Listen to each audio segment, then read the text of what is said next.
What is up, everyone? Good morning. Happy Thursday. I'm super happy to be back for my office hours. It's been a long couple of weeks. I had a vacation and then illness, but it's great to be back. And we've got some really good questions submitted. We're talking about founder conflict. We're talking about landing pages. We're talking about copywriting and marketing. So it's gonna be a good time. If you're here hanging out, drop into the chat what you're working on. Super curious about what you guys have got going on in your world. Definitely let me know. And if you have any questions, go ahead and drop those in the chat. But let's get started. Let's get started with some startup questions. So I'm going to start 30,000 foot view with a question from a buddy AZ who asked, basically, how do you deal with founder conflict? And this is a really broad question. And most specifically, he says, I've read too many stories about co-founder relationships falling apart. So how do you proactively maintain and sustain relationships? And it's a really good question. And you're totally right, because so often startups break apart due to founder conflict. It's actually extraordinarily common. So it's a really good question to ask. And it's really something that you actually do want to put quite a bit of thought into. So here's a few 30,000 foot thoughts on that. At the start is a mindset thing. So the first thing is to think about the kind of relationship that co-founding is. It's not a hookup. It's not casual dating. It's like marriage. So that's the level of commitment that we're talking about. And most of us would not choose our spouses in a modern society just by getting drunk and showing up in Vegas at a chapel and getting married. We have some type of like long courtship process where we get to know people and understand what it's like to live with them and be with them, and are we compatible, and all of that. There's so much of that goes into the process of finding our right companion, our like life companion. We got to think about our co-founders the same way. It's easy not to. It's easy not to, because we are often like in need of the help. Like, we need a technical co-founder. We need someone who can help us with sales and like or be product or whatever. And we're trying to like fill in those gaps. And so, we go through this long slog of trying to find someone. We finally found somebody who believes in our vision and they think it's interesting and they want to dedicate like the huge amount of time that it takes to co-found a startup to this thing. That's amazing. It's like, is this going to come along again? And so we kind of like jump in too soon. And I definitely recommend not doing that. Start slow and kind of go through the process over time. Get together for a few days and work 16-hour days together, just for 2-3 days in a row. Do a startup weekend, something like that, and just see, what is it like to work together? Are you compatible? In that capacity, like just go through that process just like you would if you were dating. And I have a couple other things that I want to say, but good morning, June. Nice to have you here. You got a question coming up that we'll be talking about in a minute. And AC, while I'm answering your question, finance homework, that is not the most fun thing to be working on right now, but it's a skill that'll serve you well later. So good morning to everybody here live. Okay, so back on to founder conflict. So a couple more things. Another thing I'd say is that you can protect yourself a few ways. So I would recommend for any co-founder relationship to have something eventually in writing that has vesting attached to it. So what that means is that when you are distributing equity, you get 50% or you get 30% or whatever it is for your co-founder, you don't have to grant them all of that equity on day one. Part of the agreement can be to have that vest over a period of time. So you can do something like, it's going to vest over 3 years with a 1-year cliff. What that means is that if they quit within the first year, they get nothing. Like, there's no equity at all. And you can define parameters, on how you guys actually sever that relationship and under what terms and conditions and all that kind of stuff. But if they just walk away because they're not interested or whatever, then they shouldn't get any equity, right? Because they didn't even really put in the work. So you can do that. And then the rest of it actually vests over 3 years. So if they were getting like 30%, then basically every 12 months, they're getting 10% of that equity. So you're basically incentivizing them to stay longer term and rewarding them to stay longer term. So that's another way, because again, we're talking about marriage and long term, so you can protect yourself that way. Other things that actually have to do with specific conflict is think about all of this stuff is really based on trust. That's what any workplace environment is based on, or any human relationship at all is based on some level of trust. And the biggest reason that relationships end up failing is something to do with a breakdown of trust. And in the workplace, and I can say this as a guy who's run teams for a really long time, what ends up happening is when you have a breakdown of trust, you have a lack of conflict because people aren't really willing to speak up. And so people will often think like, oh, there's no conflict and therefore everything's good. And that's actually terrible. So like if you're on a workplace and you're on a team and you're trying to just like, kind of make progress together and nobody's like complaining about anything, that's probably a bad sign because no workplace is perfect. And so if they're not complaining to you, they're complaining to their spouse or they're complaining to their bartender, but they're complaining to somebody and you have no idea what's going on. So you want to create a space where people can openly disagree. And when you're in a founding relationship where you guys are partners in a very real sense, conflict is actually the engine that's going to drive things forward. It's going to lead to stronger decisions and all those stuff. But this is the key. Some of those really early conversations, like how much equity do we give? And how do we do vesting strategies? And, are we going to, pursue fundraising, or are we going to bootstrap? And how much is anybody putting? Those conversations all seem really hard and really awkward and really difficult. But here's the thing. If you're lucky, the difficult conversations are actually ahead. Right? You're gonna look back on those with fondness as the easy conversations. So definitely just lean into the idea of conflict, and then all the usual conflict stuff for teams to make sense. Kirk is the man when it comes to this kind of stuff. Trust is the fabric of everything. Couldn't agree more. Laura is talking about, yes, but it's great to have a prenup. Absolutely. Protect yourself. So I was saying before about, it's important to have agreements in place, at least when you get to a certain level of seriousness. When you guys are just chatting ideas are worthless. Don't do it on day one. But as soon as things start to get serious, and as soon as this becomes like a thing that's real and that has work product beyond it, then you got to start putting things in writing. And that's when you're going to have like vesting strategies and all of that kind of stuff going for it. So welcome, Mike. Super happy you were able to hop on and join us here today. Hello. Yes, great. I'm glad that was really helpful, AZ. Feel free to drop in more into the chat if we want to do that. So we're going to move on to June's question, but June is also saying that you guys are working on letters of intent and everything right now. Yeah. So start putting things in writing. It's actually hugely beneficial. Okay, so we're going to do something a little weird. So June's question was basically like, which landing page would you pick? And so I'm going to do this in real time. I opened them up, but I have not actually looked at them yet. So you're going to see my raw, just real-time reactions to these two landing pages. So that means two things. One is that you're kind of seeing hopefully what a user would see when they encounter your page for the first time. And that's really valuable. So I haven't like noodled on this a great deal. And the second thing is, I apologize in advance if my comments come across as a little harsh because again, I'm doing this in real time. So if I understand you correctly, June, there's two landing pages. You've got one that's currently live that you're calling an MVP, and then you have a second one that is kind of a new test. And if I'm reading this correctly, I got them right, but I may get these two backward, but it won't matter because I'm just going to kind of review them in real time. So this is the one that I think is currently labeled your MVP. And I'm going to go ahead and get rid of some of the items on screen here to make this a little bit easier to see. And let's kind of dive in there. All right. No, don't be scared. Don't be scared, June. This is all going to be, it's all done in love. You know me. All right. So this is the first one here. And let me say, first things first, what do I read? I read the hero image. That's above the fold thing. We help you find the most affordable, fresh products in your area. So I like that. It's not clever. And that's a good thing. People try to make their hero images clever. Clever doesn't sell. Clear sells, right? So I actually kind of I follow what this is. I get it. So like I'm on organic nearby. Maybe I don't know a huge amount of what that is, but you help me find affordable products in the area. I actually rather like that.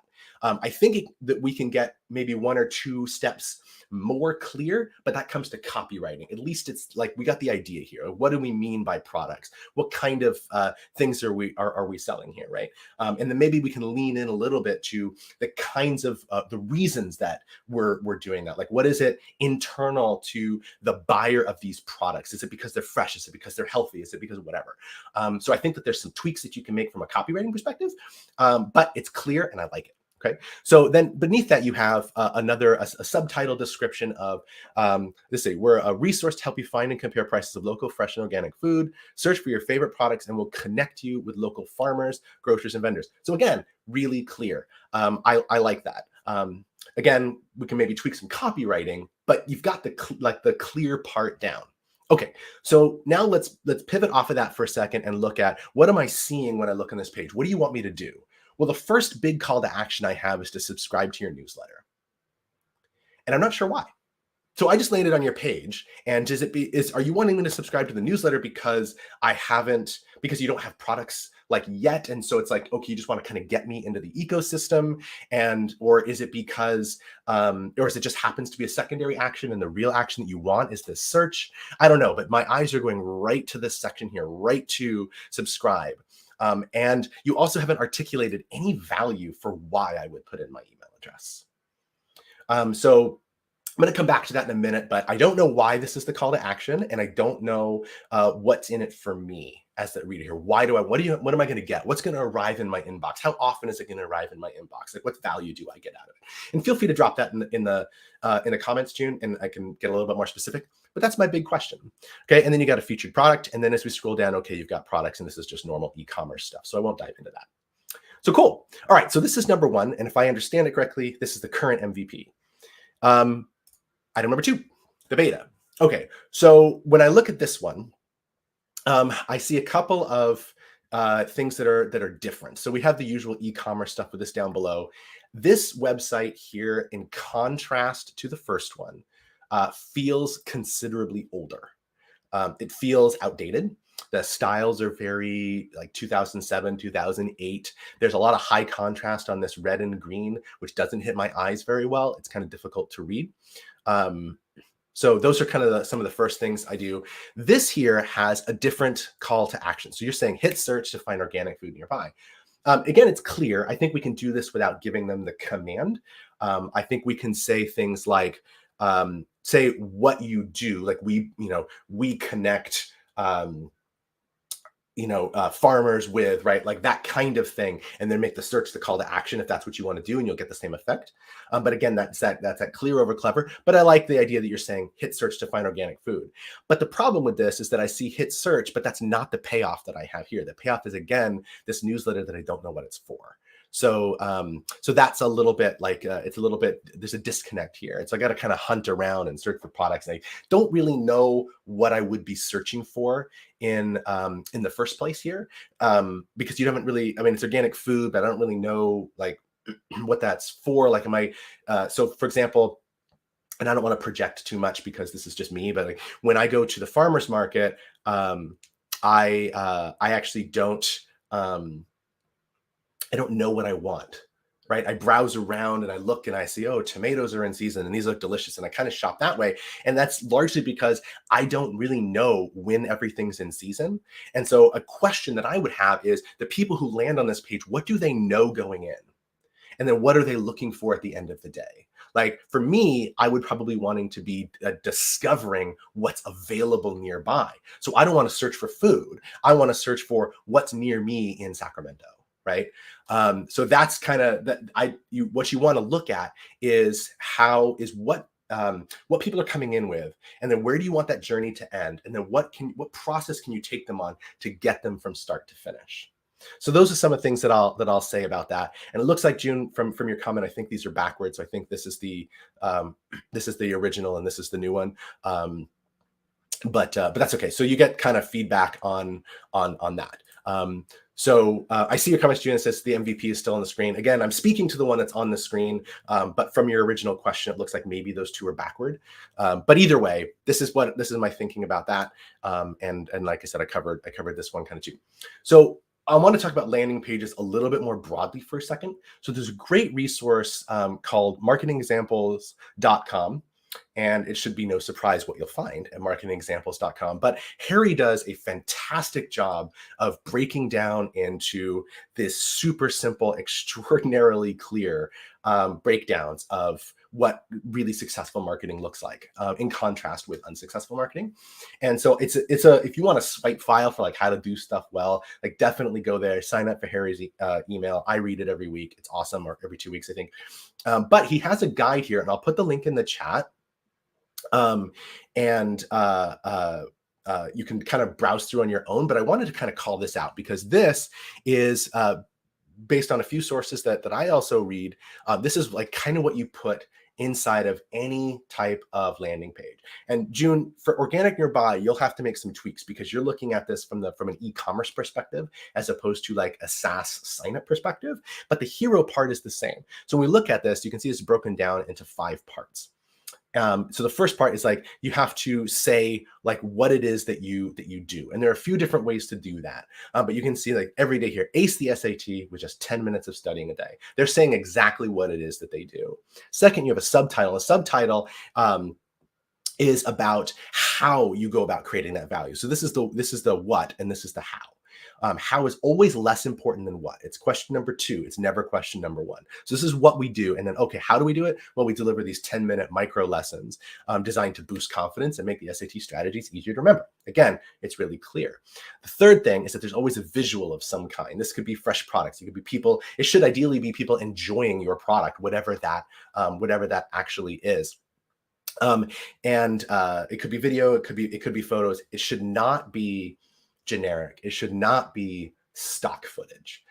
This should be the kind of thing that connects people directly to your product, that allows them to experience what it's like to experience your product too. And then fourth, you have to have some kind of social proof.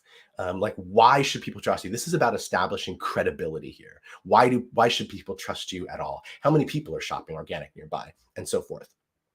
And then lastly, you have to have a call to action. And this is the one thing that you really want people to do at the end.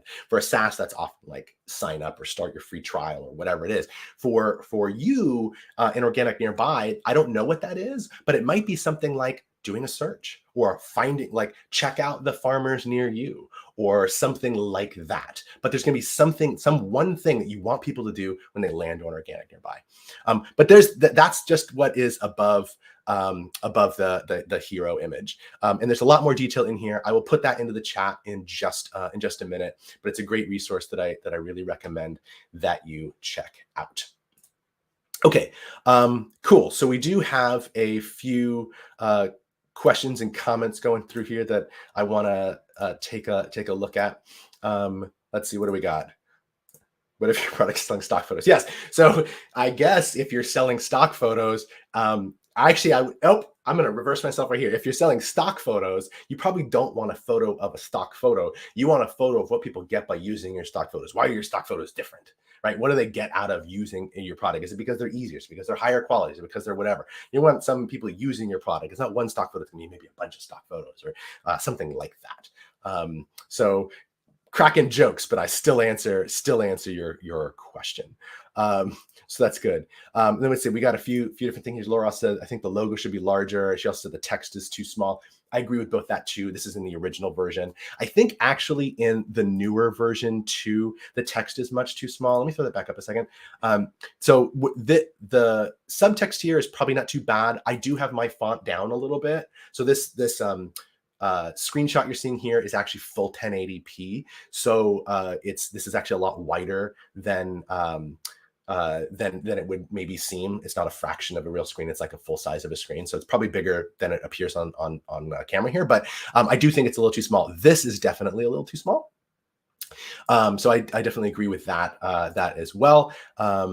And then, yeah, Mike calling out my mistake there. I misinterpreted the thing here. And I totally agree that there's a huge improvement between the original and the new one. The colors are better. The contrast is better. The fonts are better. The positioning is better. It's more modern. Definitely a huge improvement. couldn't agree with Mike more. And then we also got some chat about whether or not it's geolocated, and as it turns out, it is. So yeah, so cool. So that's that. We'll go ahead and kind of move on to the next question. Hope that was helpful, and I'll drop that link in the chat in a minute here. All right, so the last question that we have, and this is one that I get super often. So this is sort of I got this twice last week, so I'm not giving a name to who asked this, but it says, I launched a great product and the customers aren't buying, and can you recommend me a copywriter? And you can replace copywriter with marketing company or marketing firm or marketing talent or whatever. But the question here is actually a really interesting one. And this is going to be, I'm going to get Laura calling me a shredder again for doing this, but I'm going to say the problem is not copywriting. It's just not. And so let me step back and explain what I mean by that. So we have a couple of buried assumptions in here, and there's a really big one in here. It says, I launched a great product and customers aren't buying. And so the first thing that I say is, if you launched a great product, customers would be buying. They're not. So the first thing I'm going to say is, you don't have a great product yet. That's not to say you're not onto something. That's not to say that you aren't one tweak away from a great product, but you do not have one yet. Because a product by definition is something that customers buy. They solve a real problem that customers have, that they experience acutely, so acutely that they're willing to pay money and that they're willing to sign up and do it. If you put a product out there and customers aren't buying, it's because it's not a great product yet. Okay. And so what a copywriter can do, or a marketing company can do, is they can do things that operate at scale. So if you know what resonates with customers, if you know they experience this pain and this is the one that's the most severe, this is the most important job to be done, this is what they're afraid of, this is the experience that they want, and you hand all of that to a copywriter, they will give you some brilliant copy. And that's fantastic. But at an early stage startup, you just don't know that. You don't have any of that information. And a copywriter can't really help you. They're going to take stabs in the dark. And so when you say well, I'll get great copy out of it. No, you won't. Because a copy, great copy, is paired to a particular audience.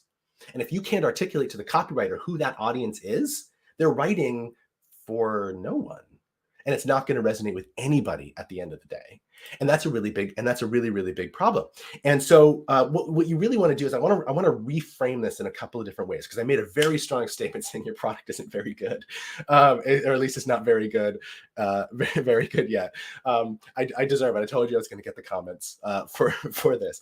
Yeah, it's really not. It's not just about copywriting. There's something else there. And I'm going to be the most charitable version of this. Is that you have a thing there. There's something interesting there behind the scenes, right? The product is, right? There's something there. It's got the feel of it, but your message about it to customers isn't resonating, right? And that's what people are sensing. They go, it's not resonating with customers, and a copywriter can make me help it resonate. But what the problem with that is that what we're still saying is actually the same things. At the end of the day, we really don't understand our customers well enough. Because if we're in an early stage startup, and if we talk to customers as often as we're supposed to, if we talk to them as deeply as we're supposed to, and if we develop empathy like we're supposed to, they will tell us what sells. They will tell us what to write. They will say, this is what I think. So I'm just going to, this has nothing to do with June, but I'll use organic nearby again. As you're talking to all these people who want produce, or on the other side of your market, the actual farmers who are producing this stuff, and they're going to tell you this is my pain. This is my thing. Somebody's going to say, I'm just going to make this up, but I want to find fresh produce in my area when I don't know when it's in season. Boom, they just told you how to market it. They just told you what to say in the hero image. And as soon as you start hearing that stuff really, really consistently, that is what you end up putting on the page. An early stage startup is about finding those early adopters who simply can't live without your product. And so yes, eventually, if you hire a copywriter, a really good marketing firm, you can increase your conversion rates, right? You can increase from 1% to 3%, right? Or something like that. And that's fantastic, because if you're a really established company, that's millions of dollars, right? That's woo! That's a big reason for a party. But 1 to 3% lift in conversion when you're a startup with 3 customers is 0 new customers and 0 new dollars. It's just not worth it. You're just not there yet. Copywriting and marketing are going to really help you optimize later on, but they are not going to help you discover what you want to do. So what you really want to do in an early stage startup is flip that script around. You want to flip the script around and say, I'm not ready for marketing yet. I'm not ready for copywriting yet. Instead of thinking about how do I buy customers, right? How do I buy the right copy? How do I buy the right placement of ads? How do I buy these customers? Think about how do I find customers?